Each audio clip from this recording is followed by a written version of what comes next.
Hi friends, అందరికీ నమస్తే. ఈరోజు మనం 6వ తరగతిలోని సాంఘిక శాస్త్రంలోని 17వ పాఠం ప్రాచీన కాలంలో మతం సమాజం గురించి తెలుసుకునే ప్రయత్నం చేద్దాం.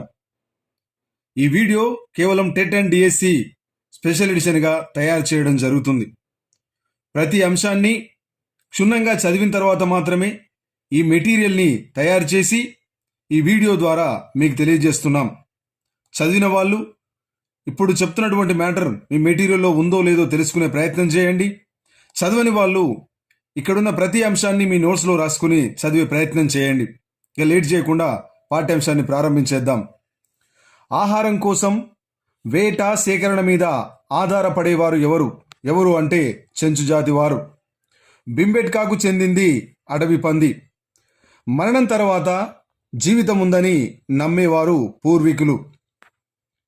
శ్రీకాళహస్తి ప్రాంతంలోని వేట సేకరణ మత విశ్వాసాల గురించి 12వ శతాబ్దంలో ఏది వివరిస్తుంది అంటే తమిళ పెరియార్ పురాణం. ఇది ప్రీవియస్ టెట్ అండ్ డిఎస్సిలో వచ్చింది. పెరియ పురాణంలో ఎవరి గురించి కథ ఉంటుంది అంటే భక్త కన్నప్ప గురించి ఉంటుంది.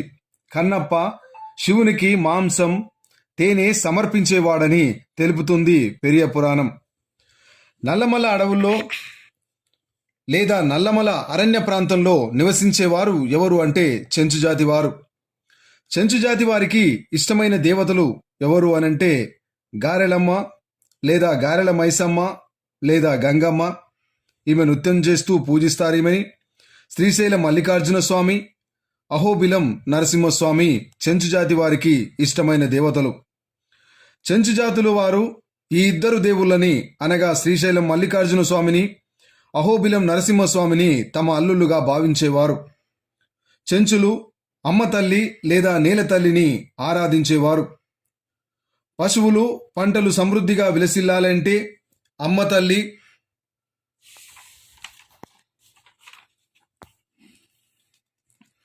అనుగ్రహం ఆవశ్యకమని వీళ్ళు భావిస్తారు. మెహర్ నగర్లో కాల్చిన బంకమట్టితో చేసిన అమ్మ తల్లి ప్రతిమ దొరికింది 5000 సంవత్సరాల క్రితం. దక్కన్ ప్రాంతంలో బూడిద దిబ్బలున్నాయి.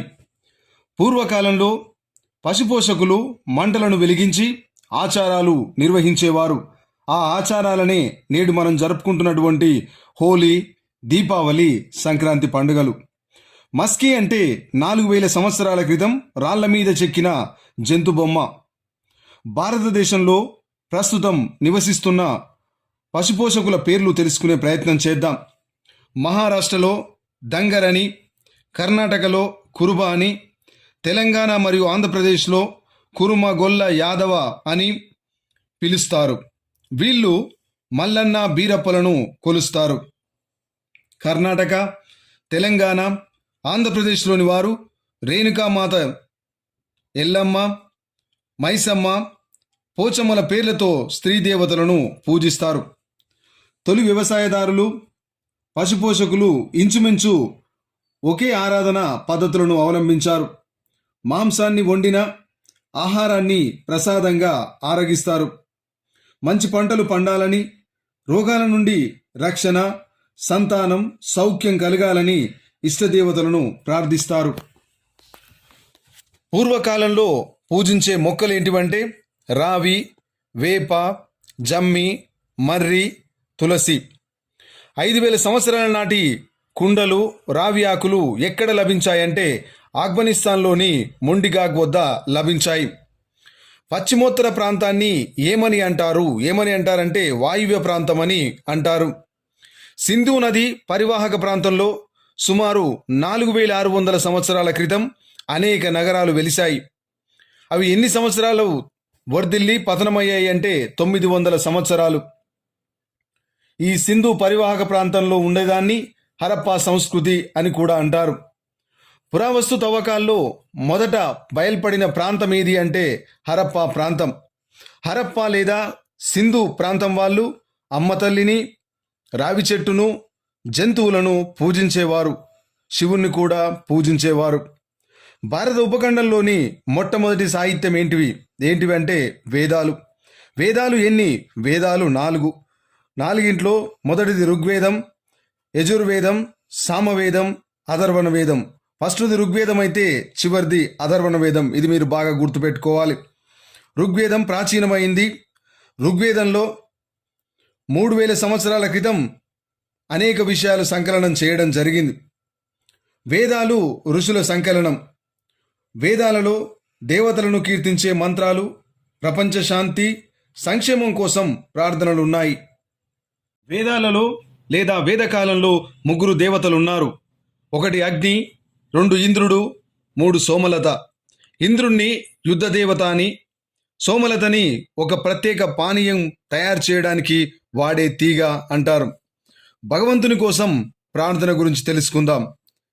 అసతోమ సద్గమయ, తమసోమ జ్యోతిర్గమయ, మృత్యోర్మ అమృతాంగమయ, ఓం శాంతి శాంతి శాంతి. దీని తాత్పర్యం, ఓ భగవంతుడా, నన్ను అజ్ఞానం నుండి జ్ఞానం వైపు, చీకటి నుండి వెలుతురు వైపు, మరణం నుండి ముక్తి వైపు నడుపుము, ముల్లోకాలకు శాంతిని ప్రసాదించుము అని విశ్వామిత్రుడు నదులను గురించి తెలిపాడు. ఋగ్వేద కాలంలో పశువుల కోసం, సంతానం కోసం, అశ్వాల కోసం చాలా ప్రార్థనలు చేశారు. భారత వాయువ్య భాగం హిందూ కుష్ పర్వతాలకు మరియు యమునా నదికి మధ్య భాగంలో వేదకాలం నాటి ప్రజలు నివసించేవారు. తెగలోని పురోహితులని ఏమనేవారు అంటే బ్రాహ్మణులు అని. తెగల మధ్య యుద్ధాలు వేటి కోసం జరిగేవి? వేటి కోసం అంటే గోవుల కోసం, నీటి కోసం, పచ్చిక కోసం జరిగేవి. తెగల ప్రజలు గంగా యమున నదుల ఒడ్డున గ్రామాల్లో స్థిరపడి వరి, గోధుమ పంటలను పండించారు. జనపదాలు ఏర్పడిన తెగ నాయకులుగా, రాజులుగా రూపాంతరం చెందారు. ఋగ్వేదం, యజుర్వేదం, అథర్వణ వేదం శ్లోకాల్లో క్రతువులు, అగ్నిబలులు, జంతుబలులు, రాజుల యుద్ధాలు ఉన్నాయి. సమాజంలో వర్ణాల భావన వృద్ధి చెందింది. వర్ణాలలో బ్రాహ్మణులు అత్యున్నతమైన వారిగా పరిగణించబడ్డారు. బ్రాహ్మణులనగా యజ్ఞాలు చేయడం, వేదాలు వల్లించేవారు. క్షత్రియులనగా రాజ్యాన్ని పాలించేవారు, ప్రజలను రక్షించేవారు అని. వైశ్యులనగా పశుపోషకులు, భూమిని సాగు చేసేవారు. బ్రాహ్మణులు క్షత్రియులకు బహుమతులు, కప్పం కట్టేవారు. శూద్రులనగా 4వ వర్ణం వారు, వృత్తి పనులు చేసేవారు. స్త్రీ పురుషుల మధ్య విభజన కూడా చోటు చేసుకుంది. పెద్ద పెద్ద బండరాళ్లతో నిర్మించిన వాటిని రాక్షస గుళ్ళు అని అంటారు. వీటిని సమాధులు అని కూడా అనేవారు. ఈ పద్ధతిలో 3000 సంవత్సరాల క్రితం నుండి ఇలాంటి రాక్షస గుళ్ళు లేదా సమాధులు నిర్మించడం ప్రారంభమయ్యింది. ఈ పద్ధతి మనకు ఎక్కడ లభిస్తున్నది అంటే దక్షిణ భారతంలోని ఈశాన్య భారత్లో, కాశ్మీర్లో కూడా ఉంది. సమాధులతో, మృతులతో పాటు వారి సామాగ్రిని, పరికరాలని నలుపు, తెలుపు కుండలలో పూడ్చిపెట్టేవారు. ఉపఖండం ప్రజలు ఎక్కువగా ఇనుము పరికరాలను వాడేవారు. చనిపోయిన వారిని పూజించడం కోసం రాక్షస గుళ్లను నిర్మించారు. ఉపఖండం ప్రజలు చెరువునీటి సాగుతో వరిని పండించేవారు. ఎర్రకోట మట్టితో తయారు చేయబడింది సర్కోఫగి ఏలేశ్వరం నల్గొండలో ఉంది. మెన్హిల్స్ దేవునిగుట్ట వరంగల్లో ఉంది. మెగాలిథిక్ కాలం నాటి డోల్మన్లు పోతనపల్లి, మహబూబ్ నగర్లో ఉన్నాయి. డోల్మన్ అంటే చిన్న గది లాంటి సమాధి నిర్మాణం. గుండ్రటి రాళ్ళు దేవుని గ్రామం వరంగల్లో ఉన్నాయి. మెగాలిథిక్స్ అంటే తెలంగాణలో బృహశిలాయుగం అని అర్థం. కొండలలో, పంట పొలాలలో, చెరువులలో అధిక సంఖ్యలో మెగాలిథిక్ కాలం నాటి సమాధులు బయల్పడినాయి. తెలంగాణలో అన్ని జిల్లాల్లో బృహశిలాయుగం నాటి కట్టడాలైన మెన్హిల్స్ అంటే పొడవైన రాళ్ళు, గుండ్రటి బండరాళ్ళు, శిలలతో చిన్న చిన్న గదులతో సమాధులు బయల్పడినాయి. మట్టి పెట్టెలను సర్కోపగి అంటారు. మెగాలిథిక్ సమాధులలో నలుపు, ఎరుపు రంగులతో కూడిన కొండలను, ఇనుప వస్తువులను కనుగొన్నారు. గంగానది ప్రాంతంలో జనపదాలు, మహాజనపదాలు, నగరాలు ఉన్నాయి. జనపదాలలో వేటగాళ్ళు, పశుపోషకులు, పనివాళ్ళు, ప్రజలు ఉన్నారు. జానపదులు మనుషులు చనిపోయినా ఆత్మలు బతికి ఉంటాయని నమ్మేవారు. జానపదులు వేదకర్మలు చేయడం, అగ్ని, సూర్యుణ్ణి, నదులను, అమ్మ తల్లిని, కోతిని, ఏనుగును, సర్పాలను, చెట్లను పూజించేవారు. బాగా ప్రాచుర్యం చెందినటువంటి బాలుని కథ నచికేతుని కథ. ఇది ప్రీవియస్ టెట్ అండ్ డిఎస్సిలో రావడం జరిగింది. కోరికలు అనేవి పునరావృతం అవుతాయి. ఇది కూడా ప్రీవియస్ టెట్ అండ్ డిఎస్సిలో రావడం జరిగింది. శాశ్వతమైనది ఆత్మ ఒకటే. నచికేతుని మరణం తర్వాత కథలో దేనిలో ఉంది అంటే కఠోపనిషత్తులో ఉంది. ఆశ్రమాలలో నివసించే వాళ్ళను ఋషులు లేదా మునులు అంటారు. ఋషులు రాజుల ఆలోచనలను అభిప్రాయాలను ఉపనిషత్తుల ద్వారా చూడవచ్చు. ప్రసిద్ధి చెందిన ఋషులు యాజ్ఞవల్కుడు, ఉద్దాలక అరుణి. వినాశనం లేనిది ఆత్మ లేదా బ్రహ్మము. ఆత్మ లేదా బ్రహ్మత్వము గురించి తెలుసుకోవాలంటే అమరత్వం పొందాలి. ఆత్మను అర్థం చేసుకోవాలంటే తపస్సు చేయాలి. పరివ్రజకులు అంటే సత్యాన్వేషకులు. ఒక ప్రాంతం నుండి మరొక ప్రాంతానికి, ఒక అరణ్యం నుండి మరొక అరణ్యానికి తిరుగుతూ ఉంటారు.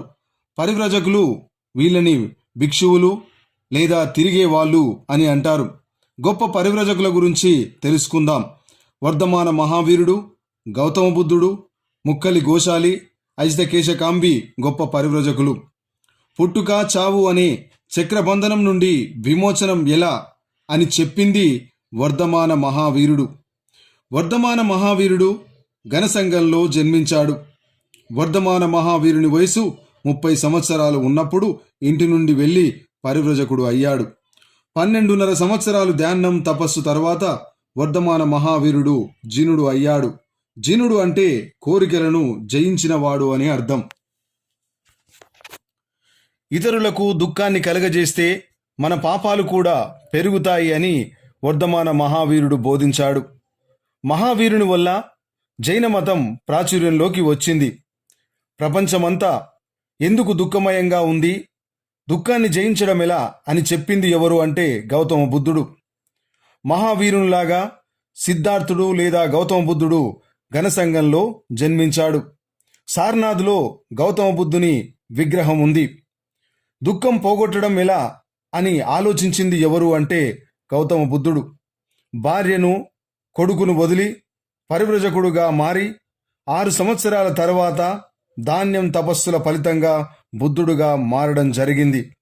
మధ్య మార్గం చూపించింది ఎవరు అంటే గౌతమ బుద్ధుడు. బుద్ధుని బోధనలే బౌద్ధ మతంగా వ్యాప్తి పొందాయి. గొప్ప మధ్య మార్గం చూపించింది బౌద్ధ మతం. బుద్ధుని, అతని అనుయాయులను బోధనలు త్రిపీఠకాలు అని అంటారు. త్రిపీఠకాలు ఎన్ని అంటే 3. 1 సుత్త, అభిధమ్ము, వినయ. ఫ్రెండ్స్, ఈ వీడియో మీకు నచ్చితే లైక్ చేయండి, షేర్ చేయండి, సబ్స్క్రైబ్ మాత్రం తప్పకుండా చేసుకోండి. థ్యాంక్ యూ ఫర్ వాచింగ్ మహిళా దర్బార్ అఫీషియల్.